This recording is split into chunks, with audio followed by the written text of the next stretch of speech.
दोस्तों, क्या आप यूजीसी नेट पॉलिटिकल साइंस में जून 2024 के सबसे महत्वपूर्ण पीवाईक्यू को मिस कर रहे हैं? तो ये वीडियो आपके लिए है।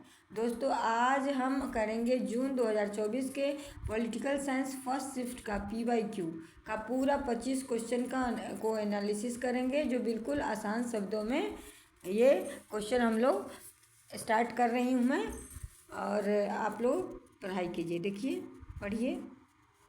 तो क्वेश्चन नंबर 1 में क्या है? किसने कहा था कि बुद्धिजीवी का प्रबल समूह डेपुटीज है जो सामाजिक आधिपत्य और राजनीतिक सरकार के अधीनस्थ कार्य करते हैं? किसने कहा था कि बुद्धिजीवी प्रबल समूह डेपुटीज है जो सामाजिक आधिपत्य और राजनीतिक सरकार के अधीनस्थ कार्य करते हैं? ठीक है, ये क्वेश्चन है। और ऑप्शन में है माओ त्से तुंग, एंटोनियो ग्राम्सी, माओ त्से तुंग हो गया है, Antonio Gramsci, Karl Marx, Frantz Fanon. तो इसका आंसर होगा एंटोनियो ग्राम्सी। ओके, इसका आंसर क्या है? एंटोनियो ग्राम्सी है। और इसमें डिटेलिंग में है दिया हुआ, एंटोनियो ग्राम्सी ने कहा था कि बुद्धिजीवी प्रबल समूह फुटीज है जो सामाजिक आधिपत्य और राजनीतिक सरकार के अधीनस्थ से कार्य करते हैं। ठीक है, और डिटेलिंग का देख लीजिए। हाँ, आगे क्वेश्चन नंबर 2।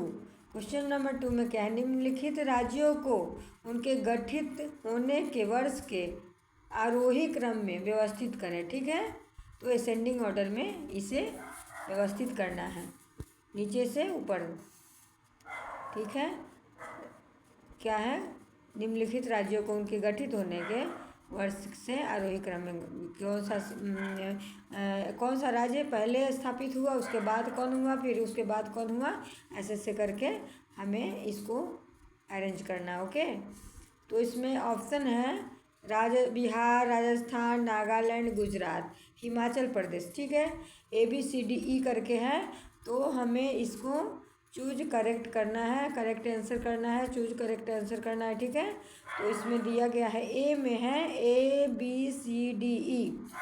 ए में क्या है? ABCDE। बी में है ACBDE। सी में है AECBD और डी में है DBCBDEA। ठीक है, तो इस क्वेश्चन को क्या हुआ है कि एनडीए ने नहीं माना इस क्वेश्चन को, तो इसको आगे हम लोग पढ़ते हैं, आगे का देखते हैं। ठीक है, क्वेश्चन नंबर 3 में क्या है? निम्न में से कौन से कथन सही है? निम्न में से कौन से कथन सही है? चीन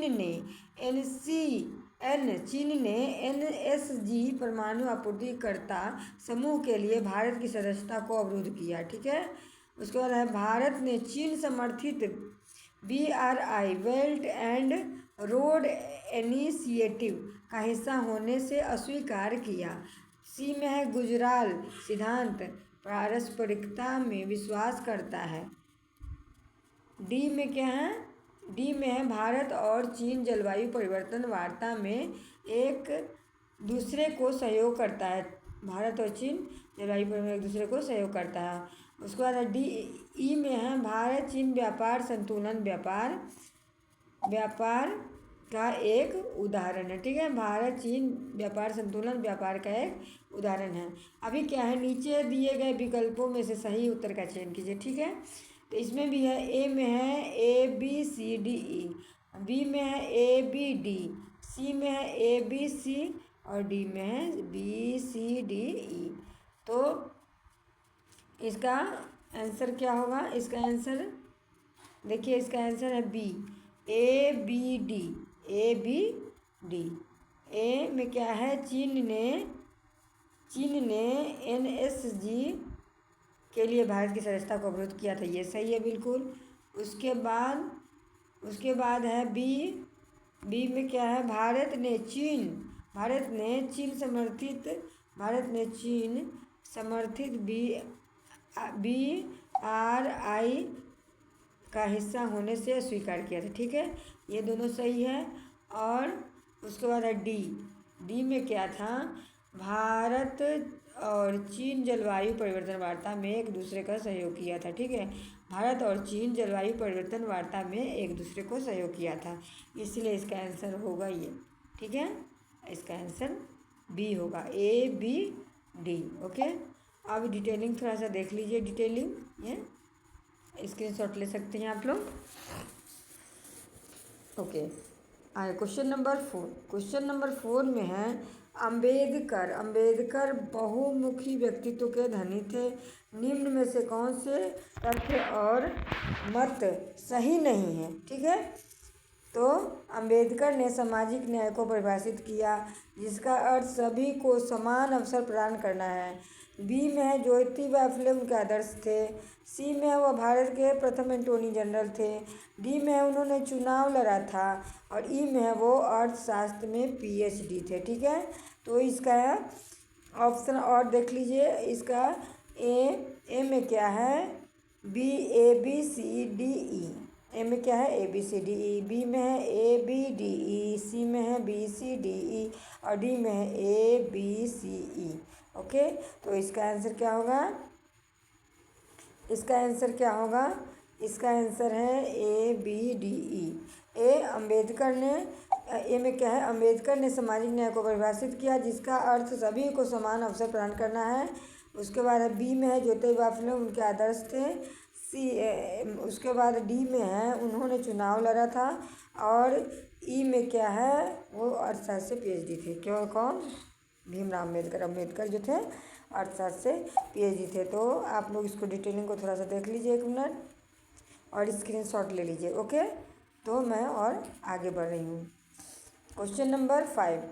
क्वेश्चन नंबर 5 में क्या है, मूल संरचना किसका परिणाम है। मूल संरचना किसका परिणाम है, भारत का मूल संविधान, संविधान संशोधन, कार्यकारी आदेश, न्यायिक परिवर्तन। ठीक है, निवर्तन, न्यायिक निवर्तन। तो इसका आंसर है मूल संरचना किसका परिणाम है, तो न्यायिक निर्वाचन का परिणाम है। तो आप लोग डिटेलिंग देख लीजिए एक बार और स्क्रीनशॉट लेना है तो ले सकती हैं। ठीक है, अभी क्वेश्चन नंबर 6। क्वेश्चन नंबर 6 है, निम्न में से सही कथन चुनिए। निम्न में से सही कथन चुनिए।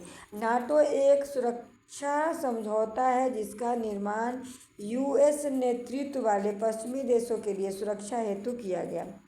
बी में है वार्सा समझौता की उत्पत्ति सोवियत संघ और इनके मित्र देशों द्वारा नाटो के प्रत्युत्तर में किया गया था। सी में है दक्षिण का निर्माण दक्षिण एशिया की सुरक्षा के लिए किया गया था।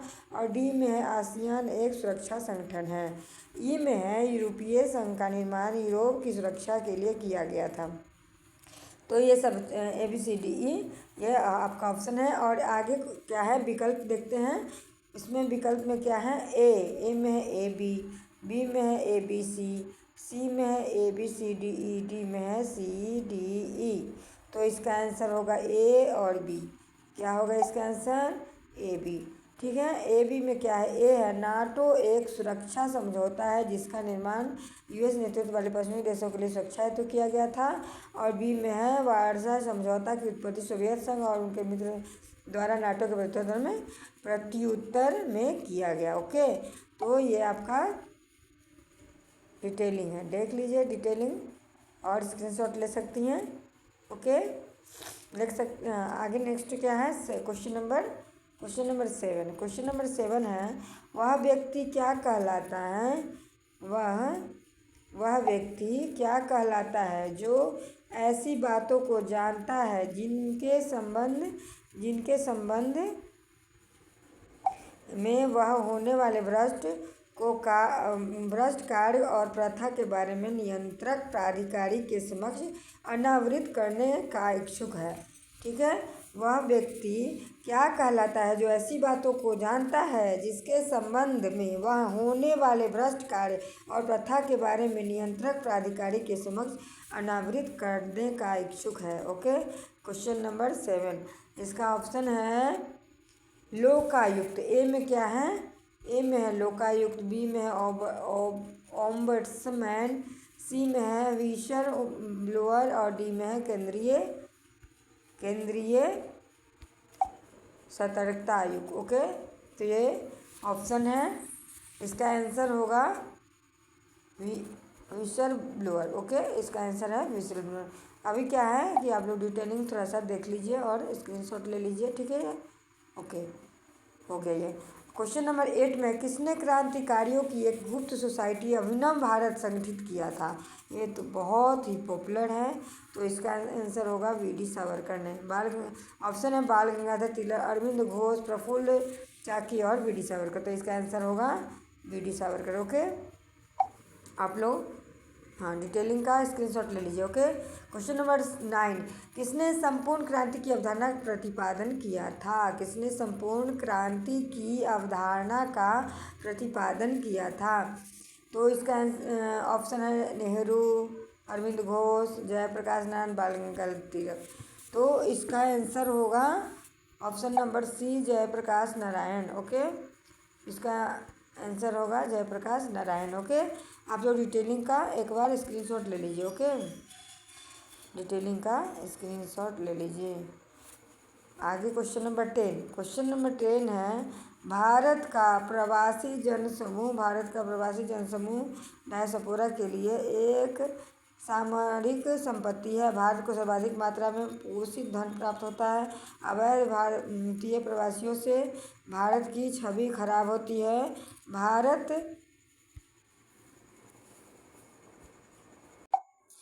क्वेश्चन नंबर 10 है भारत का प्रवासी जनसमूह देश के लिए एक सामरिक संपत्ति है। ऑप्शन ए में है भारत को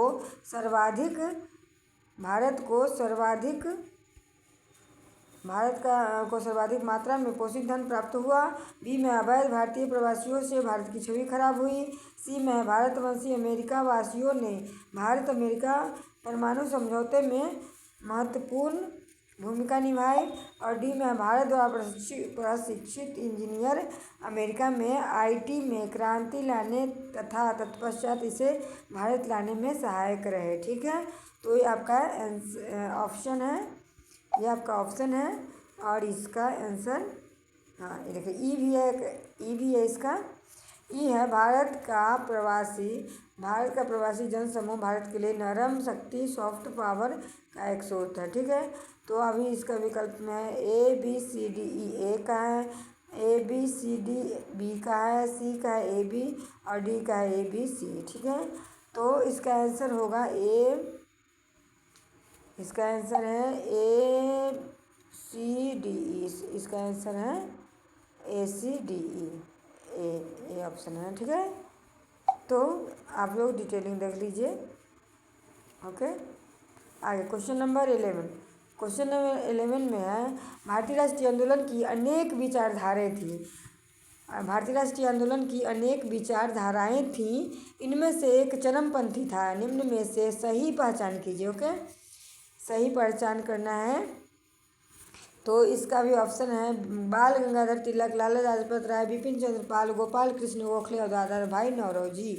तो इसका क्या है ऑप्शन में A B C D E, A B C D और B C D E. Okay, तो इसका आंसर होगा ए बी सी, बाल गंगाधर तिलक, लाला लाजपत राय और बिपिन चंद्र पाल। ओके, तो इसका डिटेलिंग ये है, हाँ स्क्रीनशॉट ले लीजिए। ओके, अब क्वेश्चन नंबर 12 में है सूची 1 को से सूची 2 का मिलान कीजिए। ओके, तो ए ऑप्शन में है सूची 1 में भारत रूस मैत्री संधि, सूची 2 में है 1 में नरेंद्र मोदी, उसके बाद बी में पोखरण 2 और दूसरे में नरसिंह राव, सी में है लुक ईस्ट नीति, तीसरे में अटल बिहारी वाजपेयी, डी में है पंचामृत और चौथा में 4 में है इंदिरा गांधी। ठीक है, तो इसका ऑप्शन यहाँ है नीचे दिए गए विकल्पों सही उत्तर।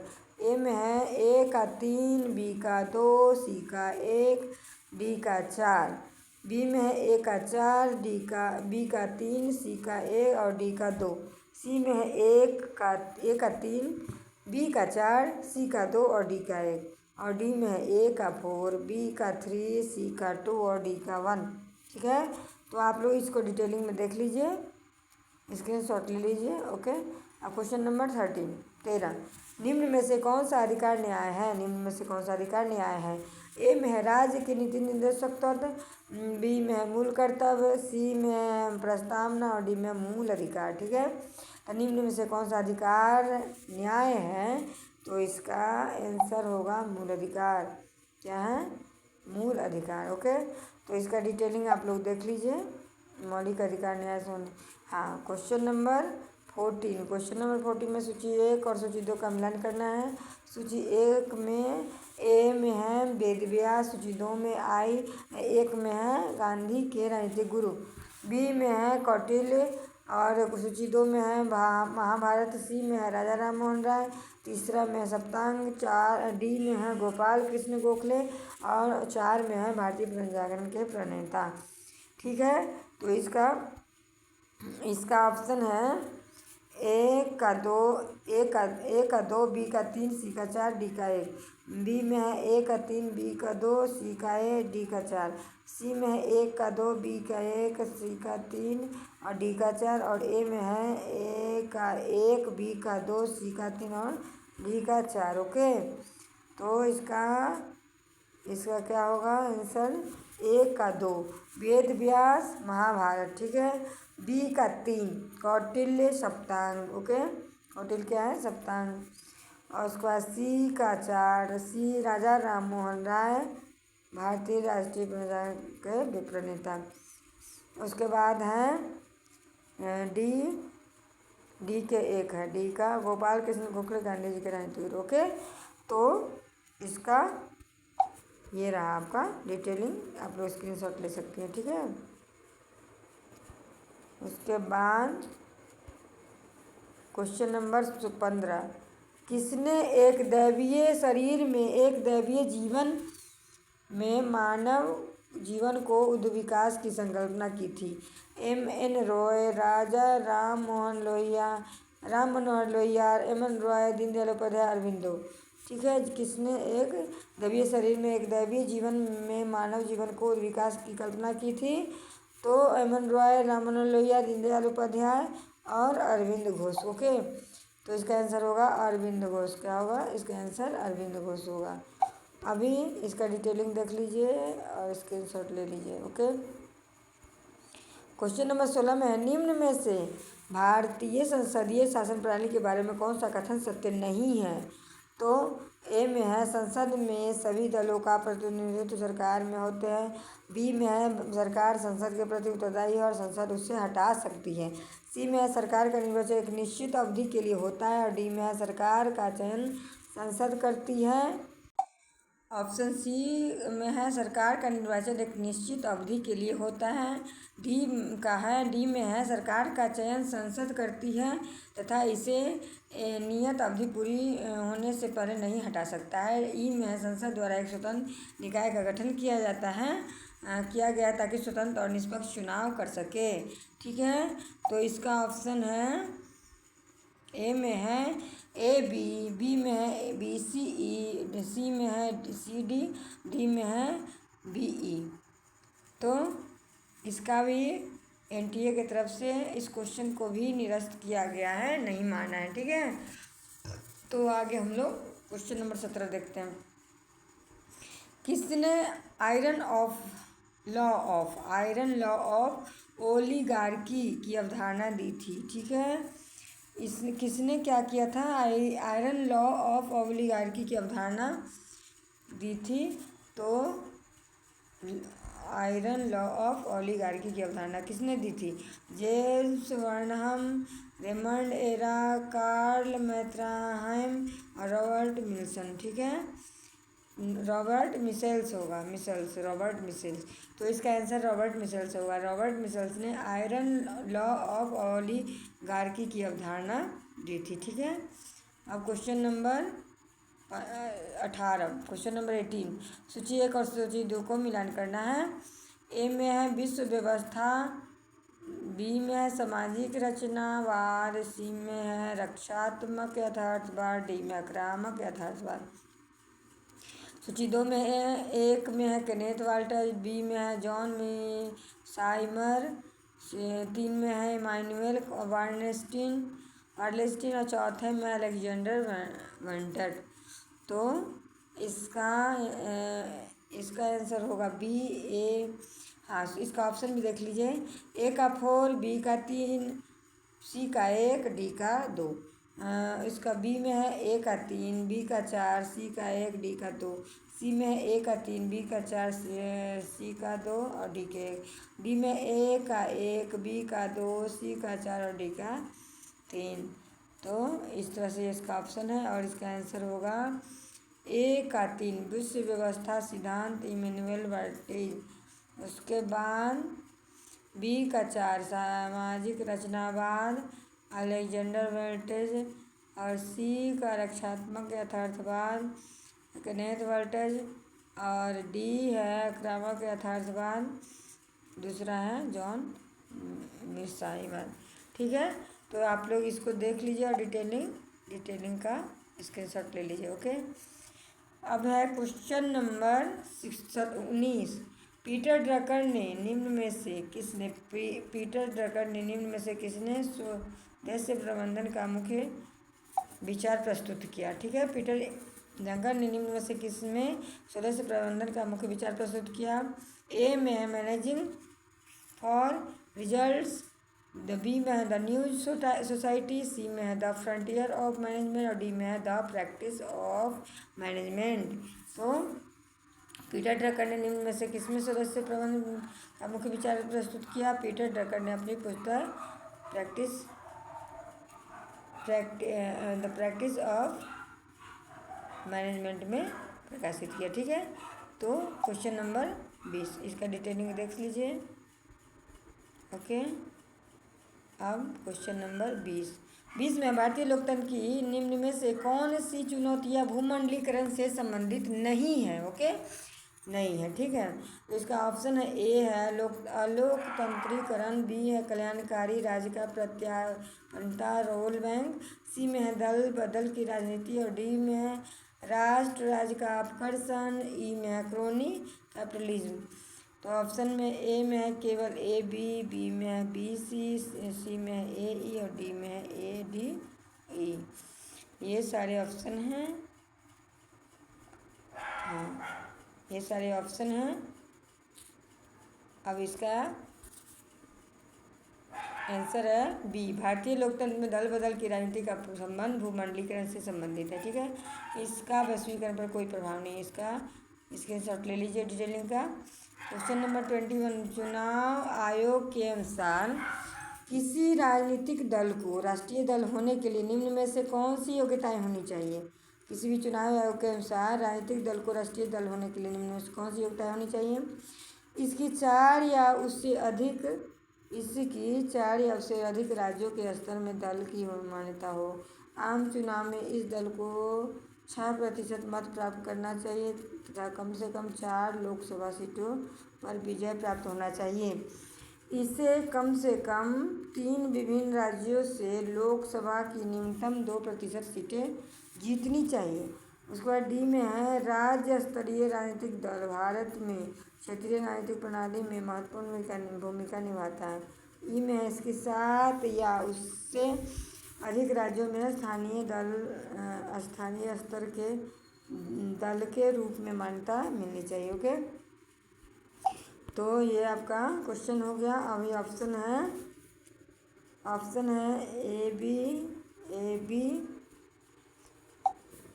ए बी सी और सी में है A B C D, D में है ए बी सी डी। ठीक है, ए बी सी डी ई। तो इसका आंसर होगा बी ए बी सी। इसका आंसर क्या होगा? ए बी सी। ओके, अब है डिटेलिंग देख लीजिए और स्क्रीनशॉट ले लीजिए। क्वेश्चन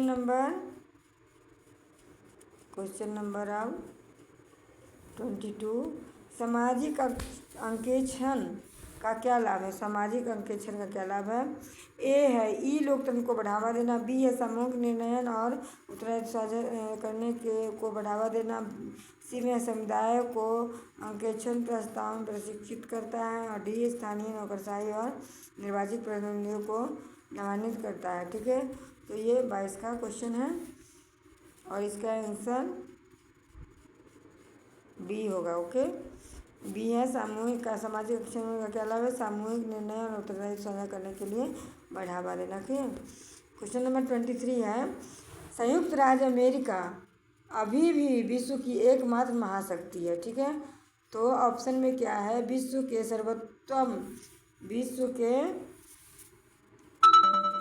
सर्वोत्तम तथा सर्वाधिक प्रतिभाएं अमेरिका प्रवास करना पसंद करती है। बी में है अमेरिकी स्वप्न अभी भी अक्षुण्ण है। सी में यूएसए विश्व का सर्वाधिक ऋणग्रस्त देश है। और डी में है यूएसए में विश्व की अधिशेष पूंजी संचयित है। डी में है यूएसए नवीन नव प्रवर्तनकारी प्रौद्योगिकी में विश्व में अग्रणी है। ठीक है। ये आपका क्वेश्चन है। ऑप्शन है ए में ए बी सी, बी में है A B C D, C में है A B C D E, D में है A B C D E. ठीक है। तो इसका आंसर होगा ए बी सी डी ई। ठीक है। A B C D E detailing का देख लीजिए, ये है। ठीक है। स्क्रीनशॉट ले लीजिए। अब क्वेश्चन नंबर 24 भारत सरकार के पंचायती राज मंत्रालय ने पंचायतों को जीवंत बनाने के लिए उपाय शुरू किए हैं। निम्नलिखित को पूर्व के बाद के समय तक का क्रमानुसार व्यवस्थित कीजिए। ठीक है। ए में है स्वामित्व योजना संपत्ति सर्वेक्षण ए। बी में है छत पर सौर स्थापित करने की मुफ्त बिजली योजना और सामाजिक रूप से 300 यूनिट निःशुल्क बिजली प्रदान करना। सी में है संधारणीय विकास लक्ष्यों के स्थानीकरण पर ध्यान केंद्रित करते हुए संशोधित राष्ट्रीय ग्राम स्वराज अभियान आज। डी में है बेहतर पारदर्शिता लाने के लिए ई ग्राम स्वराज के संबंध में मानक प्रचलित प्रक्रियाओं एसओपी के जारी करना है, प्रक्रियाओं के जारी करना। तो इसका ऑप्शन है और इसका आंसर है, इसका भी एनटीए ने निरस्त किया, इस क्वेश्चन को भी एनटीए ने निरस्त किया है। ठीक है। क्वेश्चन नंबर 25 किसने प्रबंधकीय क्रांति की अवधारणा दी है? किसने प्रबंधकीय क्रांति की अवधारणा दी है? तो इसका ऑप्शन है James Burnham, C Wright Mill, A B का है C Wright Mill, C option में रॉबर्ट मिशल, डी में है कार्ल मैथ्रा है। ठीक है। तो इसका आंसर होगा ए जेम्स बर्नहम। ठीक है। इसका डिटेलिंग है प्रबंधकीय क्रांति की अवधारणा जेम्स बर्नहम ने दी थी। ओके। तो आज मैं 25 क्वेश्चन क्या PYQ करवा चुकी हूँ। तो आप लोग अच्छे से इसको रिवीजन कर के देख लीजिएगा और कमेंट में आंसर भी लगा के आप लोग आगे बढ़ते जाइएगा। तो आप लोग मेरे चैनल को लाइक कीजिए, सब्सक्राइब कीजिए। और मेरे चैनल पर मैंने क्योंकि मैं इस नेट के सिलेबस के अकॉर्डिंग मैं सारा नोट्स उन हैंडराइटिंग नोट्स जो बिल्कुल कंटेंट और फैक्ट के साथ है, जो एग्ज़ाम बेस्ड MCQ भी बिल्कुल मोस्ट इम्पॉर्टेंट MCQ जो टॉपिक से रिलेटेड होता है, इसी टाइप से क्वेश्चन एग्ज़ाम पूछा जाता है। तो आप मेरे चैनल को सब्सक्राइब कीजिए और देखते रहिए कि मैं आपको नोट्स कितना फ़ायदा करे, आप लोगों को कितना यूज़फुल होगा। ओके। धन्यवाद।